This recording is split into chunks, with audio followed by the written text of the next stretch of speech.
Alhamdulillah bil manni wal 'athar wal 'ajzi wal 'azamati wal kibriya.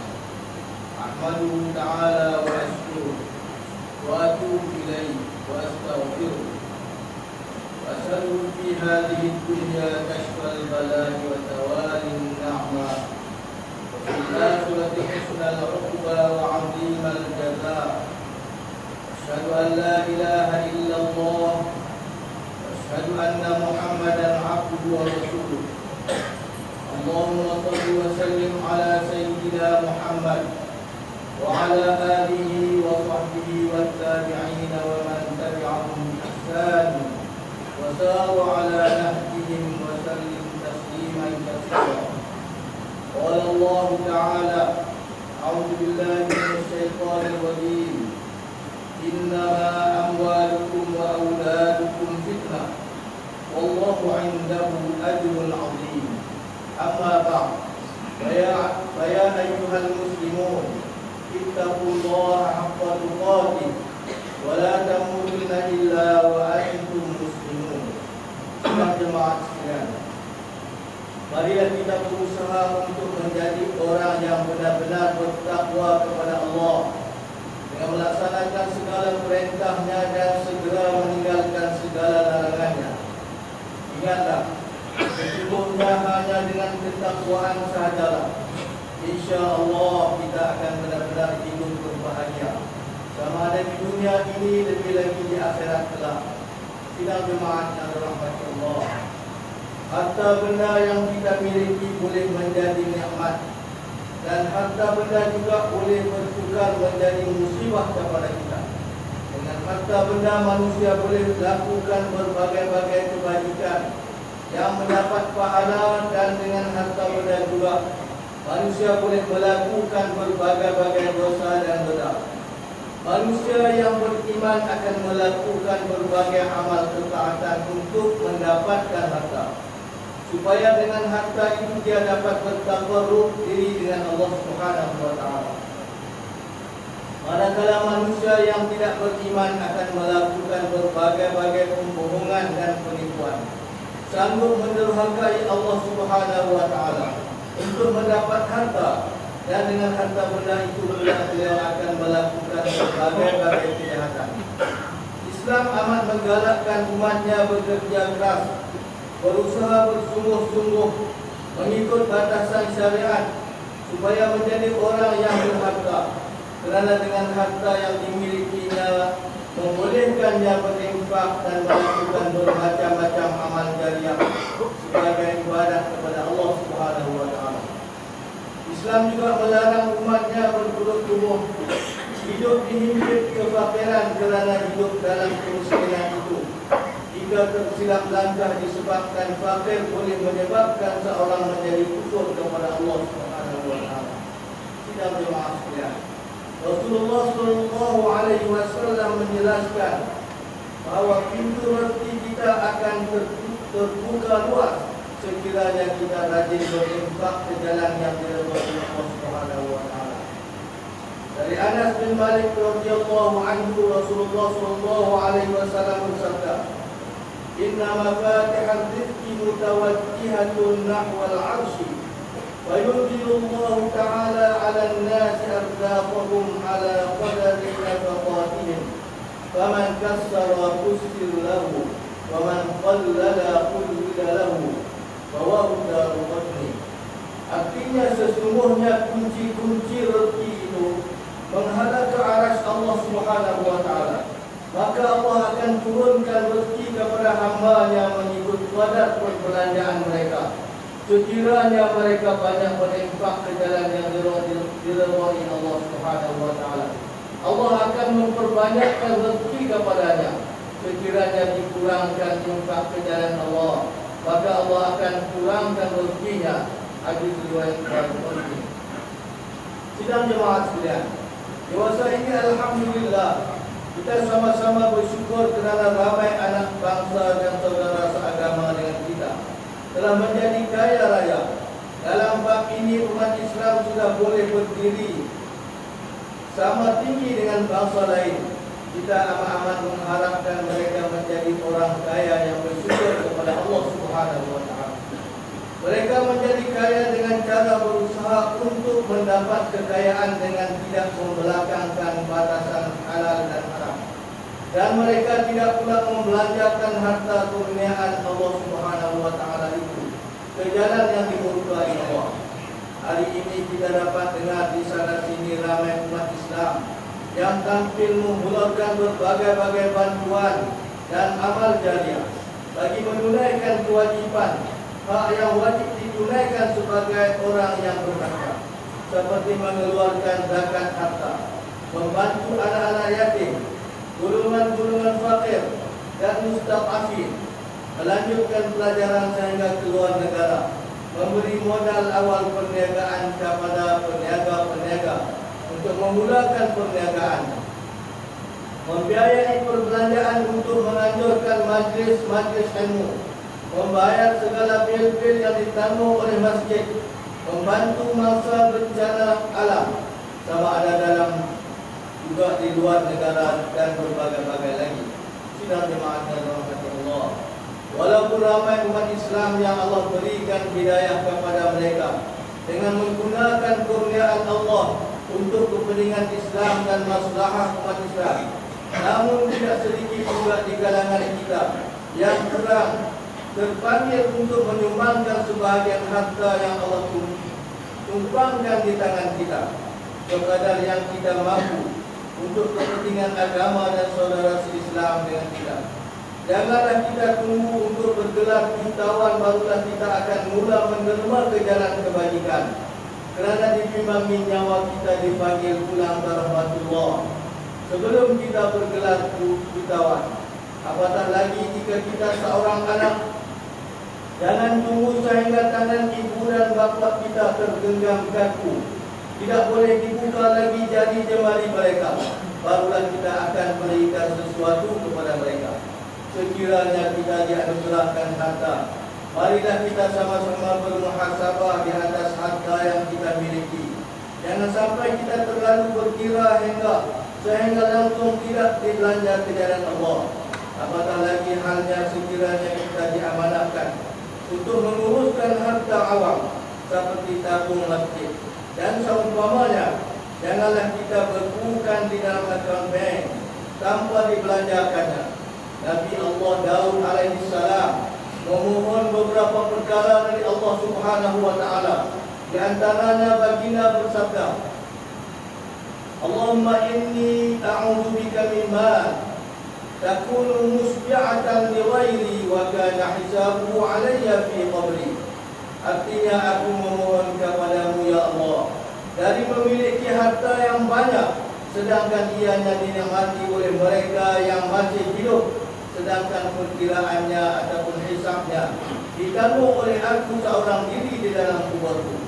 Sidang jemaah yang dirahmati Allah, Rasulullah sallallahu alaihi wasallam bersabda, mafhumnya dihimpunkan orang-orang yang berharta di akhirat kelak kepada 4 kumpulan. Kumpulan pertama mereka yang mengumpulkan harta benda secara haram dan dibelanjakan ke jalan yang haram. Allah perintahkan malaikat agar diumbankan mereka itu ke dalam neraka. Kumpulan kedua mereka yang mengumpulkan harta benda dengan pendapatan yang haram dan dibelanjakan ke jalan yang halal. Allah perintahkan malaikat agar mereka diumbankan ke dalam neraka. Kumpulan yang ketiga, mereka mengumpulkan harta dari pendapatan yang halal dan dibelanjakan pula ke jalan yang haram. Allah perintahkan malaikat agar diumbankan mereka ke dalam neraka. Kumpulan yang keempat, terdiri dari mereka yang mengumpulkan harta dari pendapatan yang halal dan mereka belanja pula ke jalan yang halal. Kumpulan ini Allah perintahkan malaikatnya supaya menahan mereka dan memperhatusi pemeriksaan terhadap mereka. Mungkinkah disebabkan harta yang mereka miliki, mereka telah menjadi penyebab terputusnya silaturahmi sesama manusia? Atau mungkinkah disebabkan harta yang mereka miliki, mereka telah mengabaikan kewajiban berzakat yang diwajibkan ke atas mereka? Atau mungkinkah disebabkan harta yang mereka miliki, mereka telah mengabaikan solat 5 waktu yang merupakan fardu ain ke atas mereka? atau mungkinkah disebabkan harta yang mereka miliki, mereka telah tidak sempat berwuduk dengan sempurnanya, atau mungkinkah disebabkan harta yang mereka miliki maka telah menyebabkan mereka melakukan rukuk dan sujud kepada Allah Subhanahu wa taala secara tergesa-gesa dan gagap-gagap, tidak khusyuk di dalam solat mereka. Dan berbagai-bagai soalan lagi yang akan diperincikan oleh Allah di akhirat kelak. Sidang jemaat sekalian, berkata Imam Ghazali rahimahullah, kalaulah begini rumitnya keadaan yang terpaksa ditempuhi oleh orang-orang yang soleh, yang memelihara batas halal dan haramnya dalam mencari dan membelanjakan hartanya, maka alangkah sukar dan gegarnya tapak-tapak kaki mereka yang langsung tidak pedulikan halal dan haram subah untuk mendapatkan, membelanjakan, untuk mendapat dan membelanjakan harta. Sidang jemaah yang dirahmati Allah, dalam kesempatan yang berharga ini, Mimbar ingin menyeru diri saya juga sidang jemaat sekalian, marilah kita sama-sama bermuhasabah, tegur-menegur sesama kita, agar cara kita mendapat harta juga cara kita membelanjakannya tidak akan menyusahkan perjalanan kita di akhirat kelak. Ingatlah, kita akan dibaris panjang, kita akan berbaris panjang di pada mahsyar nanti.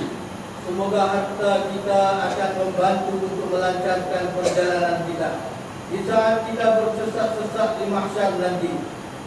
Carilah keuntungan di pasaran dunia, jangan sampai ia melalaikan kita dari mendapat keuntungan yang berlipat ganda di pasaran akhirat. Carilah redha Allah di setiap susah payah kita mendapat harta yang halal. Juga rebutlah redha Allah di setiap kali kita membelanjakannya.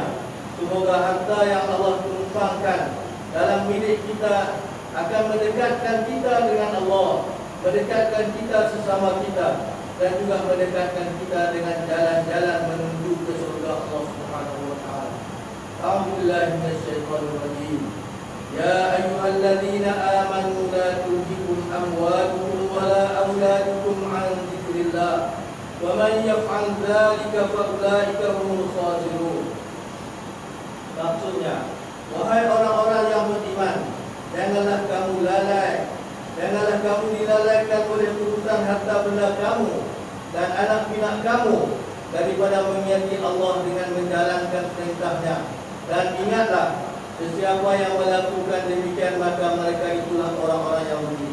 Barakallahu li wa lakum bil Qur'ani was sunnah wa nafa'ani wa iyyakum bima فيهما من الآيات والحكمة. أقول قولي هذا وأستغفر الله العظيم لي ولكم ولسائر المسلمين والمسلمات والمؤمنين والمؤمنات فاستغفروا إنه هو الغفور الرحيم. اللهم صل على سيدنا محمد وعلى آله وصحبه وسلم. ورضي الله تبارك وتعالى عن كل الصحابة أجمعين.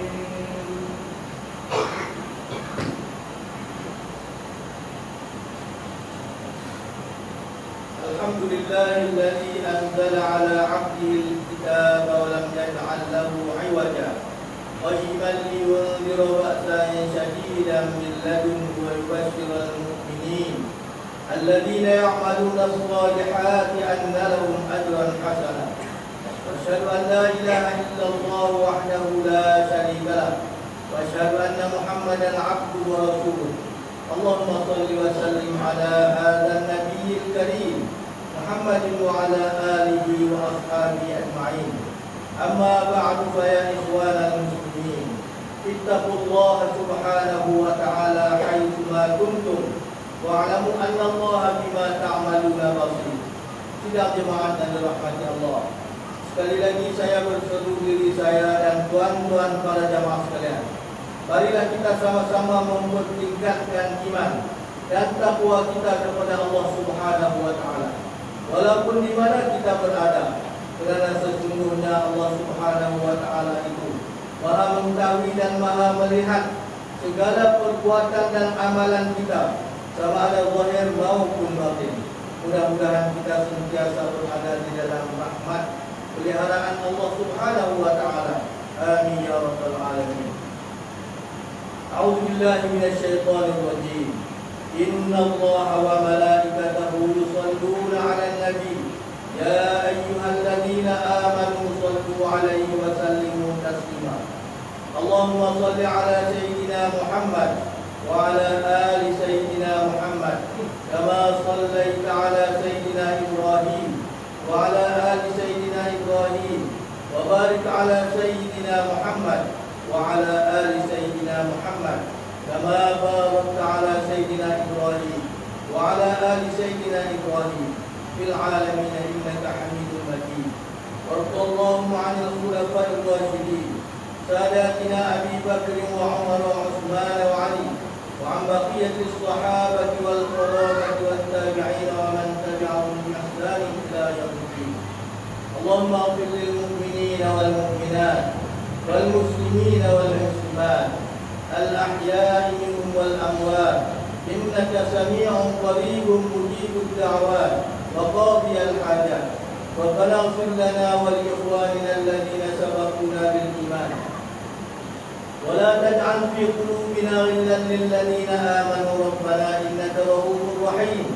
اللهم إنا نسألك أن تؤيد الإسلام والمسلمين وأن تعلي بفضلك كلمة الحق والدين وأن تشمل بعنايتك وتوفيقك مولانا الملك المعتصم بالله محب الدين سلطان حجي عبد الحليم معظم شاه ابن المرحوم سلطان بدر شاه. اللهم امنحه الرشاد ووفقه للسداد واصلح به العباد والبلاد واجعل التقوى له خير ذات. إنك رؤوف رحيم جواد يا لطيفا بالعباد يا أرحم الراحمين. اللهم أعز الإسلام والمسلمين وأذل الشرك والمشركين وأهلك أعداءك أعداء الدين. اللهم أهلك الكفرة والمبتدعة واليهود والنصارى والمشركين الذين يصدون عن سبيلك ويقاتلون أولياءك. اللهم خالف بين كلمتهم وشتت شملهم وفرق جمعهم وزلزل أقدامهم وكل حدهم ونكس أعلامهم ورد كيدهم على نبوهم وأنزل بهم بأسك الذي لا ترده عن القوم المجرمين. اللهم انصر إخواننا المجاهدين في فلسطين. اللهم انصر إخواننا المجاهدين في سوريا. اللهم انصر إخواننا المجاهدين في العراق. اللهم انصر إخواننا المجاهدين في كل مكان وأصلحهم وأصلح ذات بينهم وانصرهم على عدوك وعدوهم. اللهم يا منزل الكتاب يا مجري السحاب يا هادم الأحزاب اهزمهم وانصرنا عليهم. اللهم اجعل الدائرة عليهم. اللهم أرسل العذاب عليهم. اللهم أخرجهم عن دائرة الحلم واسلكهم مدد الإمهال وكل أيديهم وأرجلهم واربط على قلوبهم ولا تبلغهم الآمان.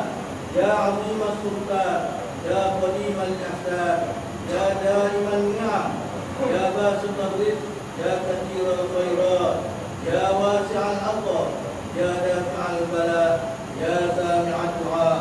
ربنا ظلمنا أنفسنا وإن لم تغفر لنا وترحمنا لنكونن من الخاسرين.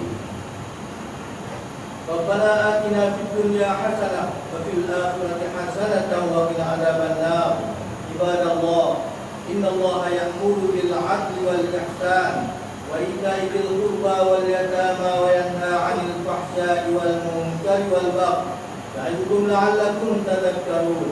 فاذكروا الله العظيم الجليل يذكركم واشكروه على نعمه يزدكم واسألوه من فضله يعطيكم ولذكر الله أكبر والله يعلم ما تصنعون.